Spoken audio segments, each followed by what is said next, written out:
MDH की हल्दी मिर्ची धनिया करे कमाल। ये रंग दे, ये खुशबू दे, ये तीखा, ये कम पड़े। क्या निराला MDH मसाला।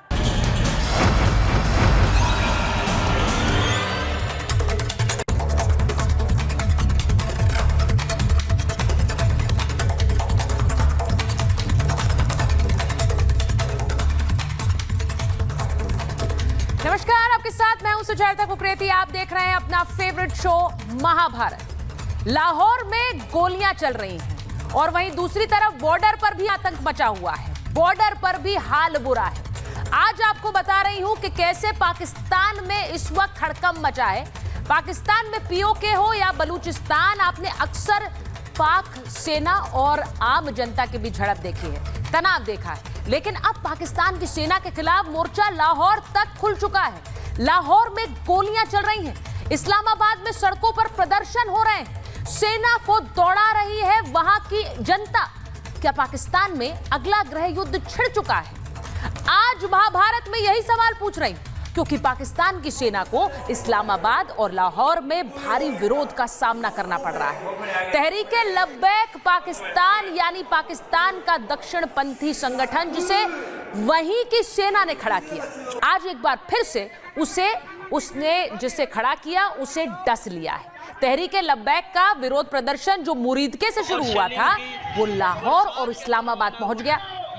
सेना और तहरीके लब्बैक के प्रदर्शनकारियों के बीच जो लड़ाई हुई, उसके निशान लाहौर, इस्लामाबाद, हर जगह बिखरे पड़े हैं। ये तस्वीरें देखिए जरा, कैसे लाहौर, इस्लामाबाद जैसे शहरों में भी आगजनी हुई, कैसे गाड़ियों को आग लगा दी गई, सड़कों पर कोहराम मचा हुआ है, सब बर्बादी के निशान हैं।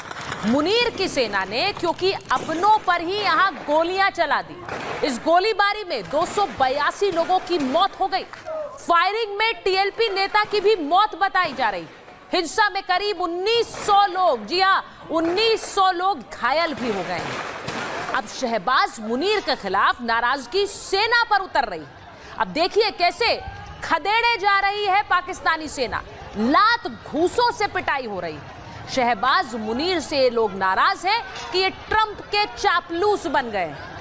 ट्रंप ने गाजा प्लान का ऐलान किया और पाकिस्तान ने ट्रंप का समर्थन किया, नोबेल के लिए नाम तक आगे रख दिया। पाकिस्तान की जनता इनसे नाराज है। अगली तस्वीर भी चलाइए, देखिए किस तरह से पिट रही है वहां पर पाकिस्तानी सेना। ये आपके सामने है।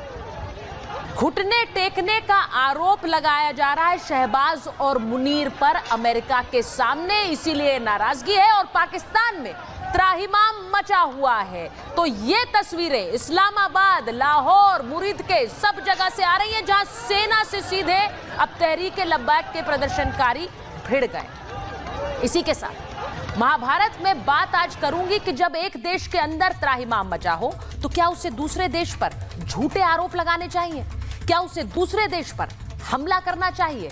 वो पाकिस्तान जिसे उसकी करनी का फल मिला ऑपरेशन सिंदूर के रूप में, अब वो अफगानिस्तान से भी पिट रहा है। जी हां, भारत से तो बुरी तरह पिटा ही था, लेकिन अब अफगानिस्तान भी उसे बुरी तरह से कूट रहा है। आपको तस्वीरें दिखाती हूं। अफगानिस्तान की फोर्सेस देखिए किस तरह से मोर्चे पर उतरी हैं। सब पाकिस्तान से मोर्चा खोल चुके हैं और पाकिस्तान की सेना को नाको चने चबा रहे हैं। अभी आपको दिखाती हूं कैसे पाकिस्तान के सैनिक अपनी पोस्ट छोड़ छोड़ कर भाग रहे हैं। ये पाकिस्तानी सैनिकों की हार तालिबान के हाथों साफ नजर आती है कि अपनी पोस्ट छोड़कर भागते हुए नजर आते हैं, क्योंकि तालिबान लड़ाकों ने उन्हें वहां से खदेड़ डाला है। ये तस्वीरें देखिए कैसे उन्हें मजबूर कर दिया पाकिस्तान की सेना को कि वो अपनी पोस्ट छोड़कर वहां से भाग जाए। अगली तस्वीर आपको दिखाती हूं कि पाकिस्तानी सेना कैसे अपने सैनिकों के जनाजे उठा रही है। भारत ने तो ऑपरेशन सिंदूर में सबक सिखा ही दिया था, अब अफगानिस्तान भी बुरी तरह से पीट रहा है, क्योंकि अफगानिस्तान का कहना है कि उसकी धरती पर आतंकवाद भेजने की कोशिश कर रहा है पाकिस्तान। अब सोचिए, पाकिस्तान पहले भारत पर हमले करता है आतंकी भेज के, तो उसे ऑपरेशन सिंदूर मिलता है। अब वो फिर वही कोशिश अफगानिस्तान में करता है, तो उसके खिलाफ अफगानिस्तान के लड़ाके भी उतर आते हैं। ये कब कब किस किस के पीठ में खंजर भोंकते हैं इन्हें ही नहीं पता होगा, लेकिन अब आरोप लगा रहे हैं भारत पर। मैं आपको दिखाती हूं किस तरह से पाकिस्तान आरोप भारत पर लगा रहा है, यानी अपना घर संभल नहीं रहा है। उधर दूसरी तरफ अफगानिस्तान भी मोर्चा खोल रहा है और अब आरोप लगाते हैं भारत पर। यह राग थोड़ा पुराना हो गया है। तालिबान के हमले के बाद पाकिस्तान बौखला गया और आरोप कैसे लगाए हैं जरा सुन लीजिए। हमले को अंतर्राष्ट्रीय कानूनों का उल्लंघन बताया है और पाकिस्तान ने भारत पर झूठा आरोप मढ़ दिया। पाकिस्तान के राष्ट्रपति जरदारी ने कैसे झूठा आरोप लगाया? वो कह रहे हैं हमारे खिलाफ साजिश रच रहा है हिंदुस्तान। अफगानिस्तान की धरती से यह साजिश हिंदुस्तान रच रहा है। उधर ख्वाजा आसिफ ने भी भारत पर आरोप लगा दिया। ये ख्वाजा आसिफ क्या कहते हैं? पाकिस्तान के जो रक्षा मंत्री हैं, अक्सर अपने उल जलूल बयानों के लिए जाने जाते हैं, कह रहे हैं अफगानिस्तान के रास्ते बदला ले रहा है भारत। वो ये नहीं समझते हैं कि भारत अपना बदला लेना अच्छी तरह जानता है, उसे किसी के जरिए बदला नहीं लेना है। भारत के इशारे पर हो रहा है पाकिस्तान पर हमला, ये कह रहे हैं ख्वाजा आसिफ। भारत और अफगानिस्तान को नतीजे भुगतने पड़ेंगे। अच्छा जी, ये भी कह रहे हैं। और अफगान सरकार भारत के हाथों की कठपुतली बन गई है। और ये सब तब कह रहे हैं जब अफगानिस्तान के मंत्री खुद कह चुके हैं कि हमारे रिश्ते भारत के साथ भी हो, पाकिस्तान के साथ भी, लेकिन इसके लिए उन्हें कोशिश खुद करनी होगी। चरमपंथी समूहों को भारत से समर्थन मिल रहा है, ये पाकिस्तान के रक्षा मंत्री आरोप लगा रहे हैं। तो ये आरोप ऐसे समय पर लगा रहे हैं जब खुद के घर में आग लगी है, उस पर पहले काबू करना होगा। एक जल्दी से रिपोर्ट देखिए, उसके बाद मेरे मेहमान जुड़ रहे हैं।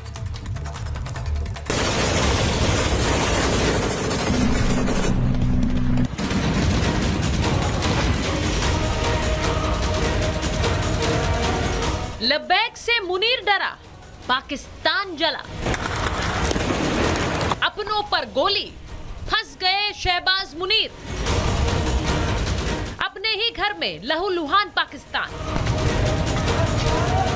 पाकिस्तान में एक बार फिर से बवाल मचा है। इस्लामाबाद की सड़कों पर गोलियां चल रही हैं। इस्लामाबाद को किले में तब्दील कर दिया गया है। कई शहरों में हालात बेकाबू हो गए हैं और इन सब के पीछे हाथ है दक्षिणपंथी इस्लामी समूह तहरीके लब्बैक पाकिस्तान का। खास बात यह है कि तहरीके लब्बैक को पाकिस्तानी सेना का ही प्रतिनिधि माना जाता है। तहरीके लब्बैक ने पाकिस्तान में ऐसा तांडव मचाया कि पाकिस्तानी रेंजर्स ने अपने ही लोगों पर गोलियां चला दी, जिसमें करीब 280 से ज्यादा लोगों की मौत हो गई है। करीब 2000 लोग गोलीबारी में घायल हैं। इस झड़प की शुरुआत उस समय हुई जब टीएलपी के सैकड़ों समर्थक गाजा के समर्थन में इस्लामाबाद की ओर मार्च कर रहे थे। प्रदर्शनकारियों का टारगेट अमेरिकी दूतावास की तरफ कूच करना था। पुलिस और रेंजर्स ने रास्ता रोकने की कोशिश की, हालात बेकाबू हो गए। मुनीर की सेना की तरफ से गोलीबारी के बाद पाकिस्तान में गृहयुद्ध जैसे हालात बन गए। वहीं अफगानिस्तान के बॉर्डर पर तालिबान ने पाकिस्तान का बुरा हाल कर रखा है। काबुल पर एयर स्ट्राइक कर पाकिस्तान बुरी तरीके से फंस गया है। आतंकी मुल्क पाकिस्तान में तालिबान ने कोहराम मचा रखा है। अब तो मुल्ला मुनीर की वर्दी वाले प्यादों को अफगानी सेना ही दौड़ा दौड़ा कर पीट रही है। तालिबानी लड़ाकों ने ड्यूरेंट लाइन के पास पाकिस्तान की चौकियों को धुआं धुआं कर दिया।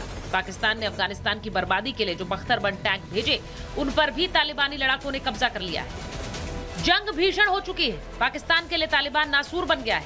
शहबाज और मुनीर सेना को मरता छोड़ किसी बिल में छिप गए हैं। तालिबान के हमलों में पाकिस्तान के 50 से ज्यादा सैनिकों की मौत हो गई है।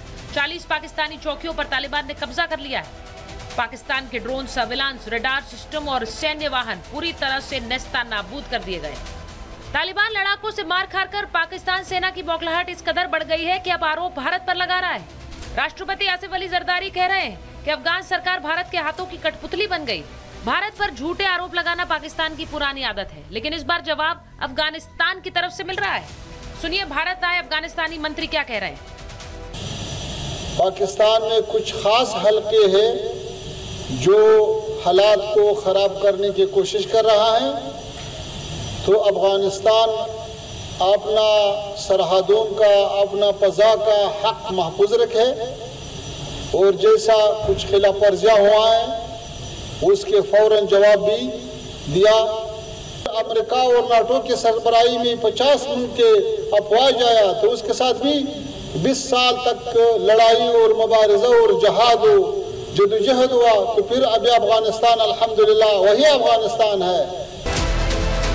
ऑपरेशन सिंदूर में मिले जख्मों से पाकिस्तान अभी करा ही रहा था कि अफगानियों की चोट से तो पूरी तरह बिखर गया है। ऐसे में सीधा सवाल, अपने घर में छिड़े युद्ध को पहले सुलझाएं और फिर जाकर दूसरों पर हमला करें। भारत एक बार सबक सिखा चुका है। अब तो अफगानिस्तान भी पीट रहा है। ऐसे में क्या बुरी तरह से चरमरा जाएगा Pakistan? Bureau report, Republic Bharat.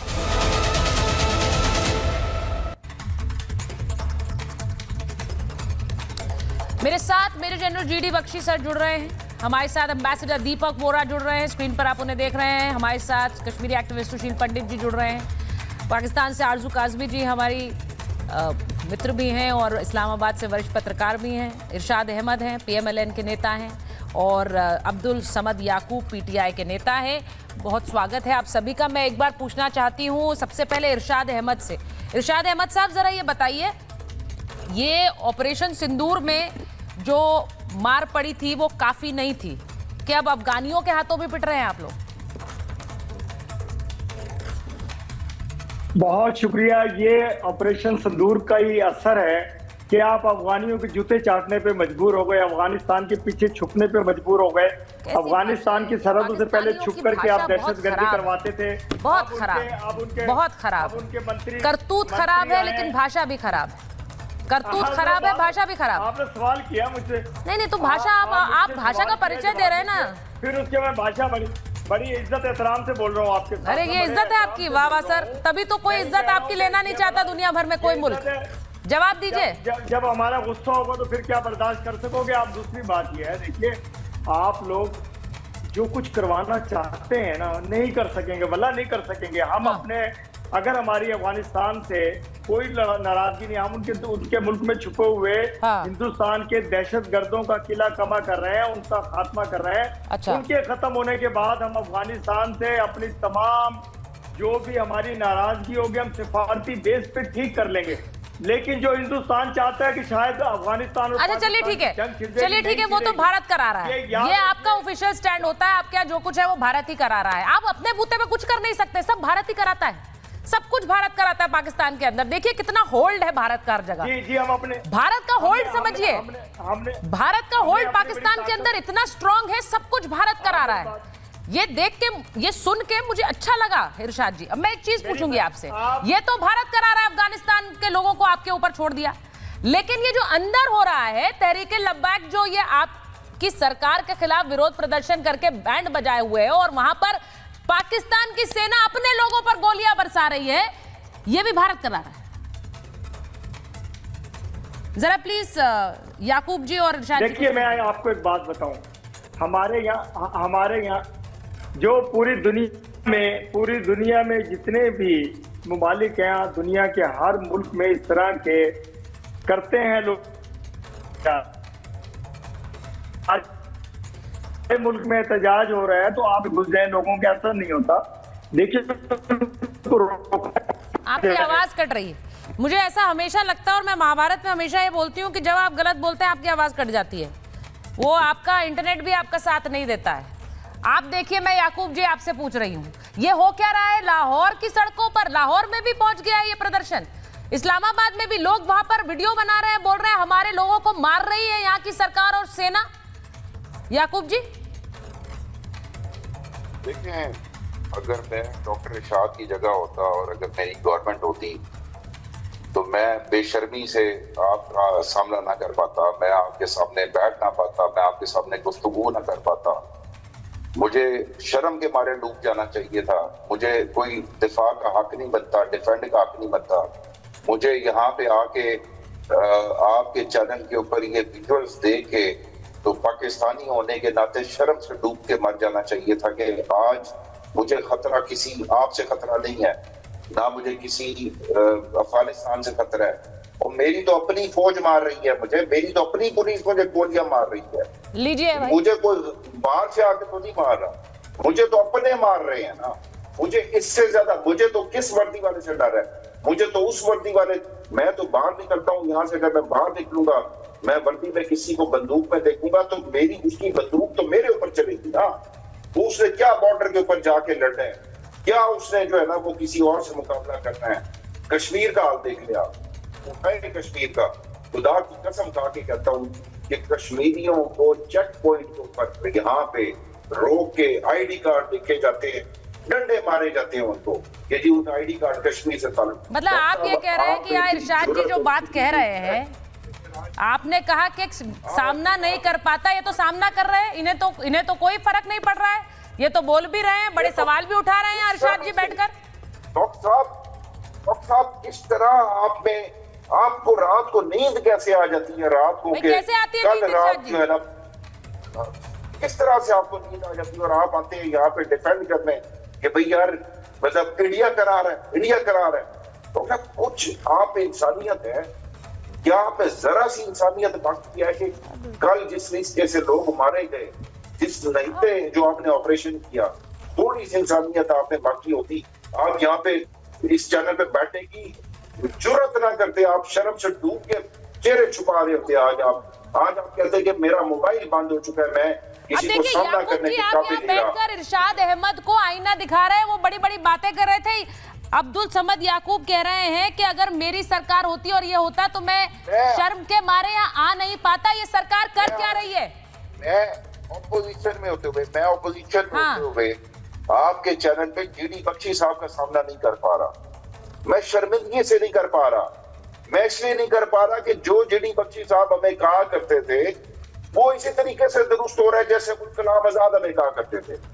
जो बातें अबुल कलाम आजाद हमें किया करते थे वही बातें जीडी बख्शी साहब पाकिस्तान के बारे में हमें आसान अल्फाज में समझाते रहे कि जी आप ओवर मिलिटराइज, आपके साथ ये होने वाला है, आपका पट्टा बैठने वाला है, आपकी इकोनॉमी बैठने वाली है। आज मैं जेडी बख्शी साहब को सलाम करता हूँ। जेडी बख्शी साहब आपकी सारी बातें पाकिस्तान के बारे में दुरुस्त साबित हो। अब ये देखिए बहुत बड़ी बात है। अब्दुल समद याकूब जो पीटीआई के नेता हैं, इमरान खान की पार्टी के नेता हैं, वो कह रहे हैं जीडी बख्शी सर आपने जो पाकिस्तान के बारे में कहा वो सही साबित हो गया।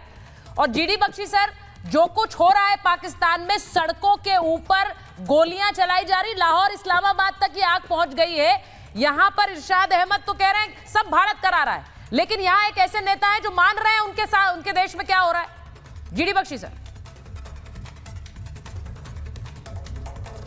देखिए, मैं ये कहना चाहता हूं कि अगर आप अपना मुल्क वॉशिंगटन में जाके सूटकेस ले लेकर बेचेंगे तो आपको अपने आवाम का आक्रोश सहना पड़ेगा। वहां आपके लोग पूछ रहे हैं पाकिस्तान के कि तुम क्या बेच कर आए हो? तुमने हमको बेच दिया, हमारा ज़मीर बेच दिया। तुम जाके गाजा के ऊपर हमास के लोगों पे फायर करोगे, तुम जाके गाजा के ऊपर फिलिस्तीनियों का कत्ल गारत करोगे। और ये तो कह रहे साहब कि वो तो बाद में होगा, पहले कत्ल गारत इन्होंने अपने लोगों का शुरू कर दिया है। ये फौज क्या है साहब? ये तो अपने मुल्क को खा रही है, ये अपने मुल्क को खा रही है। और मुझे बहुत दिल में चोट लगी जब वो यहाँ बेचारे पाकिस्तान के शहरी टेलीविजन पे आके बोल रहे थे साहब हम क्या अपना कोई कुछ इज़हार नहीं कर सकते? हम पे गोली चला रही है, हमारी फौज गोली चला रही, मार डाले हैं कितने सारे लोगों की लाशें बिछा दी हैं यहाँ पे, क्योंकि ये जाके खुश करना चाहते हैं केवल एक बंदे को, एक गोरे को। पहले जंगे लाट होते थे गोरे, और अब एक और गोरा मिल गया है, क्योंकि वो गोरे चले गए तो इनका दिल नहीं लग रहा है साहब कि जूते चाटने कोई नहीं मिल रहा। आप हुक्म तो दो मेरे आका, हम यहाँ अपने लोगों की लाशें बिछा देंगे, गाजा के लोग तो बाद की चीज़ हैं। और दुनिया भर में आप लोगों को कह रहे हो कि हम फिलिस्तीनियों का जो है पक्ष ले रहे हैं, हम फिलिस्तीनियों को इजराइल के चुंगल से छुड़वाएंगे। आप पहले अपने मुल्क को आज़ाद करो साहब, आप अपने मुल्क को आज़ाद करो। अब ये जलियांवाला बाग भी इसीलिए हुआ था कि जब अंग्रेज फौजों ने दनादन गोलियां चलानी शुरू करवा दी थी। यस मुल्क बस। जीडी बख्शी सर आपने जो बात बोली है, समद याकूब साहब यहाँ बैठे हुए, इरशाद जी जो बात अभी बोली याकूब जी ने, मुझे लगता है आपने सुनी नहीं सुनी मुझे नहीं पता, आपका एन मौके पर इंटरनेट हमेशा खराब चलता नहीं, लेकिन उन्होंने जो बात बोली है वो सीधे ये कह रहे हैं अब भाई अपने लोगों की ही लाशें बिछाने के लिए आमादा हो गई है पाकिस्तानी की सेना, क्योंकि उन्हें वहां पर किसी को खुश करना है, चापलूसी करनी है। अब वहां लोग नाराज हैं, एतराज जता रहे हैं, विरोध प्रदर्शन कर रहे हैं। मैंने तो अब्दुल समूद याकूब को जीडी बख्शी साहब के जूते साफ करते हुए सुना है अभी कि ये इतना इनके बस में होता तो जूते 4 आपकी भाषा इससे आगे नहीं बढ़ती क्या? जूते बात होती है। देखिए अब्दुल समद याकूब साहब इससे बड़ी वोकैबुलरी होगी आपकी, मुझे लगता है इससे आगे भी बढ़िए। खाते हैं वाकई बहुत ही खराब स्तर की भाषा है, बहुत ही खराब स्तर। कोई शर्म हया नाम की भी कोई चीज होती है जनाब? नहीं, बहुत खराब स्तर की भाषा है। जुलूस निकल रहा है और आप अपने ही फेलो पाकिस्तानी को ये कह रहे हैं, तो मुझे लगता है कि सोचिए जरा आरजू जी क्या सोचेंगी, याकूब जी क्या सोचेंगे। जिंदगी गुजारनी है, बाकी लोग तो कुछ सोचते नहीं आपके बारे में, अपने मुल्क को बुरा कह लेकिन ये लोग भी क्या सोचेंगे? तभी सोच ही नहीं है।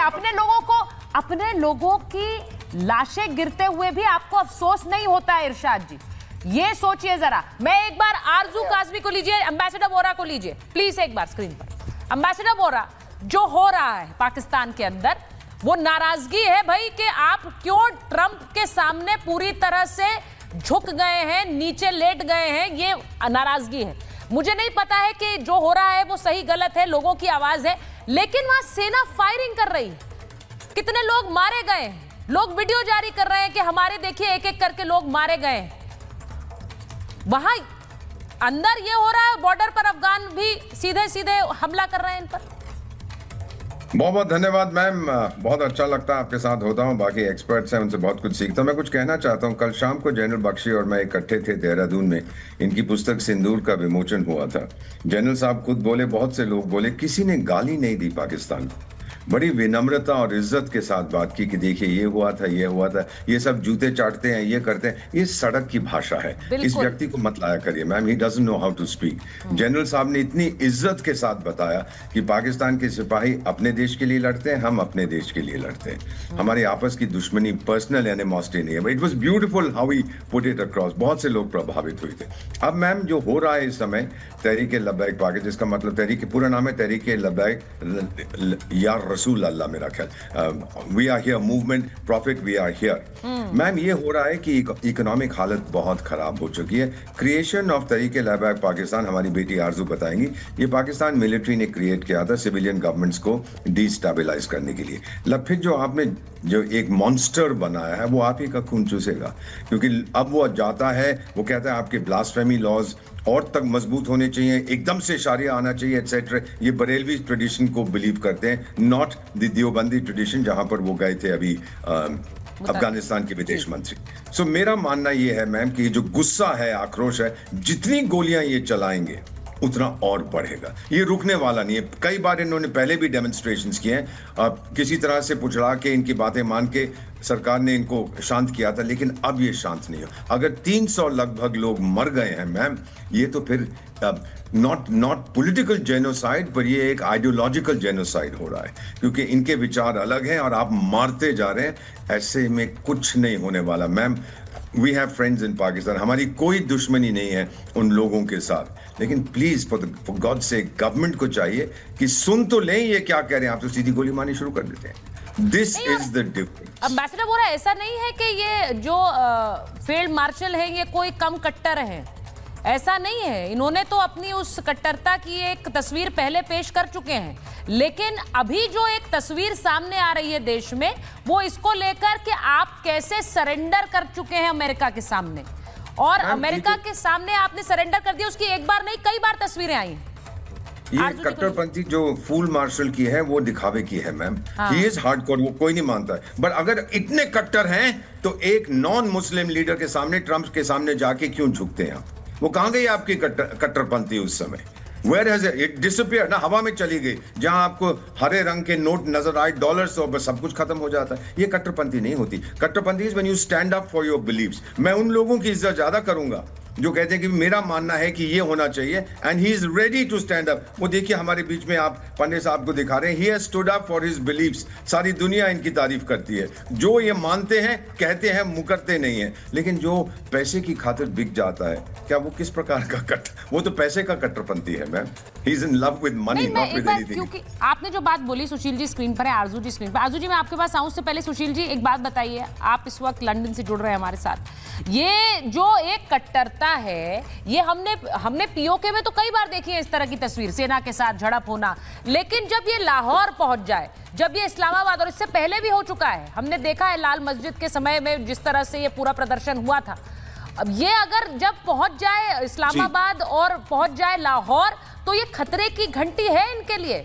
तो ये कहां से, एक जगह से नहीं है, ये अपनी करनी है कि बॉर्डर पर अफगानियों से जूझ रहे हैं, घर में ये हालत है, और एक भारत ऑपरेशन सिंदूर इन पर करता है। जी सुचरिता जी, मेरी पाकिस्तान की जो फौज है उससे बहुत हमदर्दी है। उनकी नाराजगी जायज है पाकिस्तान के अवाम के साथ। वो बार बार अवाम को कहते हैं कि इसे चुनिए, इसे चुनिए, वो किसी और को चुन लेते हैं। उन्हें फिर इन चुनावों को, इलेक्शंस को रद्द करना पड़ता है, उनके लोकप्रिय नेता को जेल में डालना पड़ता है, दुनिया भर में थू-थू सहनी पड़ती है। ये पाकिस्तान की फौज कितना बर्दाश्त करेगी इस अवाम को? उन्हें अपना अवाम बदल लेना चाहिए। इतने सालों से इन्होंने मुल्क की खिदमत की है, कॉर्नफ्लेक्स बनाए हैं, सीमेंट बनाया है, स्कूल चलाए हैं, न जाने क्या क्या। एक तो पापा जॉन पिज्जा चेन चला रही है अपने पाकिस्तान के अवाम के लिए, और ये हैं कि इतने एहसान फरामोश लोग हैं, इनके कहे अनुसार वोट नहीं दे सकते, इनके चुने हुए नुमाइंदों को वजीर आजम नहीं बनाते, इनको जोड़ तोड़ करनी पड़ती है। तो पाकिस्तान की फौज आखिर करे क्या? उसने तो गोलियां चलाना सीखा है। हमारे ऊपर इनका बस चलता नहीं तो ये यहां से मर्जीवड़े भेजते हैं, दहशतगर्द भेजते हैं, जिहादी भेजते हैं, लेकिन अपने अवाम पर तो इनका बस चलता है। वहां बिना गोलियां चलाए तो फिर इन गोलियों का करेंगे क्या? इनके पास जो तोपें और बंदूकें हैं वो किस दिन काम आएंगी? जंग तो ये खुद लड़ते नहीं हैं, तो अब अपनी अवाम पर भी ना चलाएं तो किस पर चलाएंगे? मुझे पाकिस्तान की फौज से बहुत हमदर्दी है, और हमदर्दी है इरशाद साहब से भी है। ये जब आपके चैनल पे नहीं होते तब मिर्ची क्लब में होते हैं, वहीं से इनकी जुबान इन्होंने सीखी है, वहीं से इनके ख्यालात निकलते हैं। ये आदमी टेलीविजन पे आने लायक नहीं है।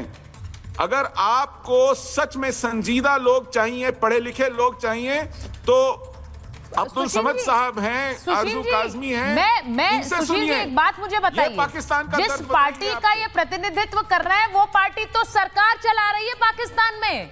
अब आप ये सोचिए कि उस पार्टी का सोच क्या है। सरकार सेना चला रही है सुचरिता जी, फौज चला रही है। बिल्कुल सरकार, ये तो पार्टी उनका मुखौटा है। मैं आपसे सहमत हूं सर, लेकिन सोचिए कि अगर ये सोच है तो ये सोच है वो जो कहती है ट्रिगर पे हाथ लगाओ और मार दो गोली, क्या फर्क पड़ रहा है? बॉर्डर पर भी यही करना है, दूसरे के देश में भी आतंकी भेजकर यही करना है, घर के अंदर भी यही करना है, यही हो रहा है Arzoo ji. This is exactly what is happening. आप बोलते हैं भारत करा रहा है अफगानिस्तान, ये जो कह रहे हैं आसिफ अली जरदारी कि भारत करा रहा है अफगानिस्तान के जरिए ये हमारे बॉर्डर पर। अरे भाई पहले आप घर का तो झगड़ा सुलझा लीजिए, ये घर में क्या हो रहा है, बॉर्डर की तो बात बाद में करिएगा आप। बिल्कुल, देखें हर चीज़ से अपना पल्ला झाड़ने के लिए ये भारत का नाम बीच में ले आते हैं, लेकिन असल बात तो ये है कि जो टीएलपी जिसके ऊपर अटैक किया गया है या जिसके ऊपर गोलियां चलाई गई हैं, ये भी तो स्टेट की बनाई हुई पार्टी है। वरना ये लोग जिस वक्त स्वात में और कहां लोगों को जिंदा जला के मार रहे थे, उस वक्त ये कहां गए थे? उस वक्त इनकी फौज कहां गई थी, पुलिस कहां गई थी? ना किसी को अरेस्ट किया गया, ना कुछ किया गया। ये टाइम टू टाइम बाहर निकाले जाते हैं, कभी फैजाबाद पे बैठने के लिए और कभी डी चौक भेजने के लिए। और ऐसी फोटोज भी हमने देखी है जिसमें फौज के ही लोग इनको एनवलप दे रहे हैं, पैसे दे रहे हैं कि ये वापस चले जाएं। और अब शायद ये इनके काबू नहीं रहे, चाहे आप जुल्फिकार अली भुट्टो से लेकर इमरान खान तक, समद साहब से माजरत के साथ सबके सब हमारे यहाँ फौज की बनाई हुई और स्टेट की बनाई हुई पार्टीज और प्राइम मिनिस्टर्स आए, और जब वो उनके काबू नहीं रहे और वो अपनी मर्जी से कुछ उन्होंने करना चाहा, तो किसी को फांसी लगा दी, तो किसी को मुल्क से बाहर भगा दिया, तो किसी को जेल में डाल दिया। यही सब होता रहा है। और इसी तरह की बात दफ़ा आपने ये भी देखा होगा, टीएलपी टाइप की पार्टीज भी रखी जाती हैं, जैसे गुंडे जो हैं वो अपने साथ 2-4 छोटे गुंडे रखते हैं ना भेजने के लिए फिल्मों में जो दिखाते हैं, ये वही है। ये टीएलपी वाले ये कोई शरीफ लोग नहीं है, लेकिन ये इस वक्त जो तरीका इन्हें कंट्रोल करने के लिए कर रहे हैं वो भी ठीक नहीं है। और इस वक्त ये इनके गले पड़ चुके हैं और किसी तरीके से इनके काबू में नहीं आ रहे। तो जो आखिरी में जो स्टेट सांप निकालती है ना अपनी पटारी में से, ये टीएलपी वो सांप है, और अब वो सांप इनसे वापस पटारी के अंदर नहीं जा रहा। देखिए ये बात हम बहुत बार कहते हैं, जनरल बख्शी यहाँ बैठे हुए हैं, वो अच्छी तरह से जानते जानते हैं, बात भी करते हैं कि पाकिस्तान, और ये बात तो आपके नेता भी कहते हैं, देखिए हम आतंकवाद के मारे हुए हैं, अब वो आतंकवाद हमें ही डस रहा है, आतंक पाला आपने उसके बाद वो डसता है। ये तो एक बहुत पुरानी डिबेट हो चुकी है। लेकिन अब यही तहरीके लब्बैक पाकिस्तान भी उसी तरह का संगठन है, इसको सेना ने तो खड़ा किया पाकिस्तान में। याकूब साहब, इसको सेना ने खड़ा किया, अब देखिए वो सड़कों पर तांडव मचा रहा है। मैं पहली बात तो ये कि मैं आरजू काज़मी को एक क्रेडिट दूंगा, जो बिल्कुल ड्यू क्रेडिट है और एक ड्यू रिस्पेक्ट है कि इन्होंने जो भी इनका मौक़िफ़ था, जो भी इनका स्टैंड था, वो कंसिस्टेंट था। जब टीएलपी को major general Faiz Hameed envelope दे रहा था तो आरजू काज़मी तब भी उनकी मुखालिफ थी, ऑल्दो कि उस वक्त उसको नवाज शरीफ के खिलाफ। तो आरजू का ये क्रेडिट तो बनता है कि रिलीजियस फैनेटिक के खिलाफ इन्होंने जो अपना उस वक्त में कि जब सारी चीजें इनके अगेंस्ट थी, इन्होंने अपनी आवाज बुलंद की, अपना स्टैंड बुक किया। पाकिस्तान में रह के ये आसान नहीं था, पाकिस्तान में रह के आपकी जान महफूज नहीं रह सकती इस वक्त में आरजू काज़मी ने। और उस वक्त बिल्कुल ये बात दुरुस्त है कि हम इमरान खान, हम तो एस्टेब्लिशमेंट के साथ एक पेज के ऊपर थे, हमें तो हमारा तो हाइब्रिड सिस्टम शुरू ही हमारी पार्टी से हुआ था, इसमें कोई शक और बात नहीं है। लेकिन ये बात भी मानने की है कि जो पाकिस्तान के अंदर रेजिलियंस की जो मूवमेंट हमने रकम कर दी है और हमने जो एस्टेब्लिशमेंट को चैलेंज किया, पाकिस्तान की तारीख में मिलिट्री एस्टेब्लिशमेंट को इतना सख्त चैलेंज, और हम ये कहते हैं कि हमारे होते हुए या अब मिलिट्री एस्टेब्लिशमेंट रहेगी या अवाम रहेगी। अब ये दो चीजें साथ नहीं चल सकती। वो तो कैटेगोरिकली मैं कहता हूं, याकूब जी वो दिख रहा है, देखिए वो तस्वीरों के जरिए दिखता भी है, आप स्क्रीन पर देखिए, ये तो तस्वीरें मैं चला रही हूँ, ये लाहौर की हैं, और मुझे ये बताया जा रहा है कि लाहौर में देखिए किस तरह से ये लोग अमेरिकन दूतावास के पास बढ़ना चाह रहे थे, वहाँ इन्हें रोका गया, उसके बाद वहाँ ये हंगामा हुआ है क्योंकि ऑब्वियसली अमेरिकी दूतावास या फिर अमेरिकी सरकार के खिलाफ एक विरोध क्यों है, क्योंकि ये बार बार अमेरिका जाते हैं, बार बार अभी उन्होंने जो शब्द का इस्तेमाल किया जिस पर हम सबको आपत्ति थी, इरशाद अहमद, वो वही कर रहे हैं वहां ट्रंप के पास जाकर, अमेरिका जाकर।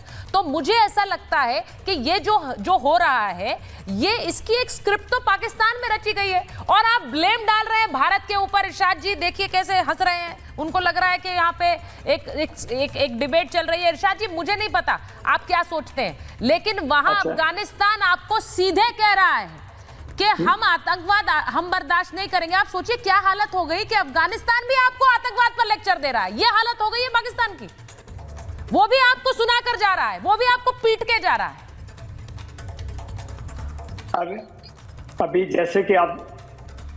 अभी जैसा कि सबके दरमियान आपने चीख चिल्लाहट की, तो मुझे बोलने दीजिएगा प्लीज। एक तो बात दीपक बोरा साहब ने फरमाया 300 लोग शहीद हो गए पाकिस्तान में इस विरोध में। पता नहीं कहां शहीद कर दिए 300 लोग आपने देखे हैं। 300 लोग गिनती नहीं आती है, या तो आपको या आपने सिफरें ज्यादा लगा दी, या आप भूल करके कहीं हिंदुस्तान में लोग मारे हैं, मोदी जी ने उसका नाम पाकिस्तान पे थोप दिया आपने। भाई आपके बगल में याकूब जी बैठे, उन्हें बताइए ना, याकूब जी को बताइए, हमें मत बताइए। याकूब जी को बताइए, आरजू जी को बताइए कि क्या हो रहा है सड़कों पर, हमें क्यों बता रहे हैं? आपको पूरे याकूब जी को बताइए, आरजू जी को बताइए। ये तो आप पहले से करते हैं, जो हकीकत है उसमें पर्दा डालो। ऑपरेशन सिंदूर में जो आपकी पिटाई हुई उसको भी नहीं माना आपने, आप मानते नहीं है। वहां पे वीडियो आ गया, तस्वीरें आ गई एयर स्ट्रिप्स की, वहां रिपेयर शुरू हो गई, वो भी आप मानते नहीं है। तो आपकी तो ये पुरानी फितरत है इरशाद जी। याकूब जी का ऑडियो दीजिए। कितने लोग मारे आपने, कितने मारे आपने? 20 मारे हैं कि 300 मारे हैं? मतलब आप फिगर्स के ऊपर बहस कर रहे हैं। आपको तो यहाँ पे आके कंडेम करना चाहिए, शर्मिंदगी का इजहार करना चाहिए। क्या आप कहते हैं कि जी नहीं 300 नहीं 30 लोग मारे हमने? मतलब 30 लोगों की हैसियत बोली है मेरे दरमियान में, इनके दरमियान में नहीं बोलेंगी। अभी मुझे पूरी बात नहीं करने नहीं, क्यों बोलूंगी मैं उनके दरमियान? मैं क्यों बोलूं जब वो सही बात कह रहे हैं? उनकी भाषा आपकी जैसी भी नहीं है। पहले बोल लो, आप बोलती रही है। नहीं, मैं उनके दरमियान क्यों बोलूं सर, ये बताइए बंद करें भाषा। क्या आपने वो डिस्टॉर्ट नहीं कर रहे हैं, वो सवाल पूछ रहे हैं, वो डिस्टॉर्ट करके नहीं बता रहे हैं कहानी, वो सीधे सीधे सवाल पूछ रहे हैं और पूछने का हक है ना। मैं आपसे पूछती हूं, मैं एक आपको तस्वीर दिखाना चाहती हूं। ये पाकिस्तान की सरकार ने कुछ दिन पहले सऊदी अरब के साथ एक एक अग्रीमेंट, एक डील की थी। उसके बाद ढिंडोरा पीटा था आकर के, देखिए हमने एक ऐतिहासिक डील कर ली है। उसकी भी पोल खुल गई है इस हमले के बाद, इस अफगानिस्तान पाकिस्तान की जंग के बाद। पाक सऊदी अरब में रक्षा समझौता हुआ था। रक्षा समझौते में बहुत बड़ी डील हुई थी। एक देश पर हमला हुआ तो दूसरे पर हमला माना जाएगा, ये कहा गया। रक्षा समझौते के बाद पाकिस्तान किस तरह से बड़ी बड़ी बातें हाँक रहा था। पाकिस्तान ने समझौते का खूब ढोल पीटा था, कहा था ये ऐतिहासिक है, हिस्टोरिक है, मतलब पाकिस्तान पर हमला होगा तो सऊदी अरब साथ देगा। 1 महीने के अंदर, जी हाँ 1 महीने के अंदर डील की पोल खुल गई है। अफगानिस्तान ने पाकिस्तान पर हमला कर दिया और पाकिस्तान ने गिड़गिड़ाकर सऊदी से अपील की। सऊदी अरब ने तालिबान के हमले पर चुप्पी साध ली। सऊदी ने दोनों से शांति संयम की अपील कर दी, दोनों से कहा कि भाई शांति रखिए, संयम रखिए, खुलकर अफगानिस्तान का विरोध नहीं किया। सऊदी अरब ने तालिबान की आलोचना भी नहीं की और समझौते के तहत पाकिस्तान के साथ खड़ा होना था। अब ये जो बड़ी बड़ी बातें कही गई, मैं जरा एक बार आना चाहती हूं। जीडी बख्शी सर, ये बहुत बड़ी बड़ी बातें कही थी इन्होंने। अब ये बताइए क्या हुआ उस डील का जिस पर कहा गया था हम पर हमला होगा तो सऊदी अरब हमला कर देगा। कोई ऐसे ही थोड़े ही आ जाता है हमला करने। देखिए, डील का मकसद बहुत क्लियर था। हाँ। सऊदी अरेबिया ने साफ कहा कि जो पाकिस्तानी इस्लामिक बॉम्ब है वो पैसे हमने दिए हैं, साडा हक एथे रख। ये उन्होंने 2 टूक अल्फाज में कह दिया पाकिस्तान को कि ये बॉम्ब जो लेके तुम उचक रहे हो हमारे पैसे से बना है, हमको चाहिए, यहाँ रख दो चुपचाप से। ठीक है, ये था इस डील का हक। आप समझती हैं कि सऊदी अरेबिया आके अपनी फौजें भेजेगा? 5000 की तो फौज नहीं है, वो अपने बचाव के लिए फौजें मका रहा है। वो फौजें भेजेगा अफगानिस्तान से लड़ने, हिंदुस्तान से लड़ने। लेकिन मैं आज एक चीज़ ये इरशाद साहब को बताना चाहता हूँ। देखिए साहब, जलियांवाला बाग एक टर्निंग पॉइंट था हिंदुस्तान की फ्रीडम स्ट्रगल में, जब हमारी फौजों ने अंग्रेजों के हुक्म पर हम पे फायर किया था। ठीक है, हमारे अवाम पे फायर किया था, टर्निंग पॉइंट बन गया।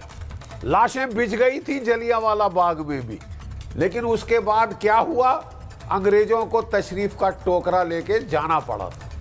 देखिए, अब पाकिस्तान की फौज के राज के दिन भी काफ़ी बीत चुके हैं। एक इलेक्शन इन्होंने स्टील करी थी 1971 में, इनके बदले इनको ये मुल्क अपना 2 टुकड़े इसके मुल्क के हो गए। दूसरी इलेक्शन इन्होंने स्टील की जो कि इमरान खान की इलेक्शन है, जो कि पश्तून है। तो ये पंजाबी पश्तून फॉल्ट लाइन का इजहार वहां से हुआ है। ठीक है, और मैं आपको ये बता रहा हूं कि पहली स्टोलन इलेक्शन से ज्यादा महंगी पड़ेगी ये दूसरी इलेक्शन, क्योंकि एक जनरल डायर था, कम से कम अंग्रेज तो था। ये तो पाकिस्तानी जनरल डायर आ रहे हैं साहब। ये देखिए किस बेरहमी से अपनी लाशें बिछा रहे हैं। जरा देख लीजिए कौन सा सिविलाइज्ड मुल्क अपने लोगों के साथ ऐसा बर्ताव करता है, और किस लिए कि वो प्रोटेस्ट कर रहे हैं कि साहब आप अपनी फौज गाजा में लगाने के लिए, हमास को डिजार्म करने के लिए कैसे राजी हुए। जरा हमको ये बता दीजिए। आप तो पूरी कुरान शरीफ आपने घोटा लगा रखा है, याद है आपको। ठीक है, और तो सर, ये तो आप ये मैंने शुरुआत में नाटकबाज हैं कि इस तरह की तस्वीर तो हमने पीओके में तो देखी है कई बार। पीओके में सुशील जी, आपके सूटकेस ये तस्वीर हमने पीओके में कई बार देखी है कि वहां पर सेना से झड़प हो रही है आम लोगों की। बलूचिस्तान में जो होता है वो देखा है, लेकिन अब ये अगर इस्लामाबाद और लाहौर भी पहुंच रहा है, इसका सीधा मतलब क्या है? सुचरिता जी, ये कराची भी पहुंचेगा, ये पूरे मुल्क में, पेशावर में पहुंचेगा, और जम्मू कश्मीर का जो हिस्सा पाकिस्तान ने अपने कब्जे में लिया है, वहीं से आवाज आई थी आज 20 साल पहले कि ये जो दहशतगर्दी है इसके पीछे वर्दी है। उन लोगों ने बहुत पहले पहचान लिया था पाकिस्तान की फौज को। और आज से करीब 10 साल पहले लेफ्टिनेंट जनरल असद दुरानी, जो कभी ISI के मुखिया होते थे, उन्होंने मेहदी हसन के साथ अल जजीरा में इंटरव्यू में कहा जब 145 बच्चे मार दिए गए थे आर्मी पब्लिक स्कूल पेशावर में, तो उन्होंने कहा था कि बड़े मकसदों के लिए ये छोटे मोटे हादसे होते रहते हैं, इन्हें अपने फौजी बच्चों की कत्ल पर कोई रंज नहीं था। इनके पता नहीं कौन से बड़े मकसद हैं, जिन बड़े मकसदों के लिए इन्होंने 250 लाशें बिछा दी हैं गोलियां चलाकर, वो कहां समझेंगे अपने अवाम का दर्द? उनके सीने में क्यों किस तरह का कचोट उठेगा कि हमने ये क्या किया है? वो पैदा ही इस कत्ल गारत के लिए हुए हैं, इस खुरेजी के लिए हुए हैं, और ये पहचान लिया है पाकिस्तान की अवाम ने। जैसा जनरल बख्शी ने कहा कि ये एक टर्निंग पॉइंट होने वाला है, ये पाकिस्तान में इस फौज के जवाल का शुरुआत है। वो जो फौज इनके मनगढ़ंत प्रोपेगेंडा पर आज 4 महीने पहले ताली बजा रही थी, वो अवाम आज इनको दौड़ा दौड़ा कर निकालेगी अपने मुल्क से, इन हुक्म के ऐवानों से, इस ताकत के इगारों से। तो ये इसके लिए तैयार होना पड़ेगा उन जिम्मेदार लोगों को पाकिस्तान में जो आज देख रहे हैं इस बदलाव को। पाकिस्तान तहस नहस होने के कगार पर है, टुकड़े टुकड़े होने के कगार पर है, और ये फौज उस पूरी प्रक्रिया में और तेजी ला रही है, उसमें कैटलिस्ट का काम कर रही है। देखिए, मैं ये एक बार खबर बता दूं कि अफगानिस्तान ने पाकिस्तान को फिर से कैसे सख्त तेवर दिखाए, उसकी एक खबर आ रही है हमारे पास। तालिबान ने पाकिस्तानी मंत्रियों का वीजा नहीं दिया है, ख्वाजा आसिफ मुनीर के वीजा खारिज कर दिए। अफगानिस्तान आने के लिए दोनों गिड़गिड़ा रहे थे। अब अफगानिस्तान ने पाकिस्तान को सख्त तेवर दिखाए, अब यह कह दिया है कि पाकिस्तान के मंत्रियों को वीजा नहीं देंगे। अब ये देख लीजिए, ये बार बार कहते हैं हम अपने रिश्ते अच्छे कर लेंगे अगर भारत बीच में नहीं होगा, लेकिन वो सीधे बता रहे हैं कि हम आपके साथ अभी इस रिश्ते को लेकर खुश नहीं हैं। आप हमला करें और उसके बाद वीजा और उसके बाद हमारे देश में आएंगे, ये नहीं होगा। अब एम्बेसडर वोरा, अगर मैं आपके पास पूछूं, आरजू जी को स्क्रीन पर रखिए जरा। एम्बेसडर वोरा, जरा बताइए, ये जो सीधे अफगानिस्तान इन्हें तेवर दिखा रहा है, ये बार बार भारत पर आरोप लगाते हैं, इस बात से ये बेफिक्र है क्या, या फिर इन्हें समझ नहीं आ रहा है कि अफगानिस्तान जब सीधे ट्रंप को चैलेंज कर रहा है बगराहम को लेकर, वो सीधे कह रहा है हम नहीं देंगे, तो इन्हें पाकिस्तान को चुनौती देने में क्या कोई गुरेज होगा? बिल्कुल तकलीफ नहीं होगी। आप तो ये जानती हैं कि पाकिस्तान बुरी तरह से पिट रहा है बॉर्डर के ऊपर, लेकिन कभी अब भारत को कह रहा है भारत की सब गलती है, कभी ये नहीं कहेंगे कि हमने कुछ गलत किया है। अफगानिस्तान में मौका था जब तालिबान ये आए थे 2021 में, तो भांगड़ा कर रहे थे सड़कों में, ओह हमारे भाई आ गए, हमारे रहनुमा आ गए, हमारे चाचा आ गए, हमारे दादा आ गए। अब वो जब ठोक रहा है, सब गलती भारत की है। अपनी गलती पर कभी ये विचार नहीं करेंगे हमने क्या गलती कर दी अफगानिस्तान के साथ कि एक इस्लामिक मुल्क हमसे इतनी नफरत करता है। इनको सोचना चाहिए मैम।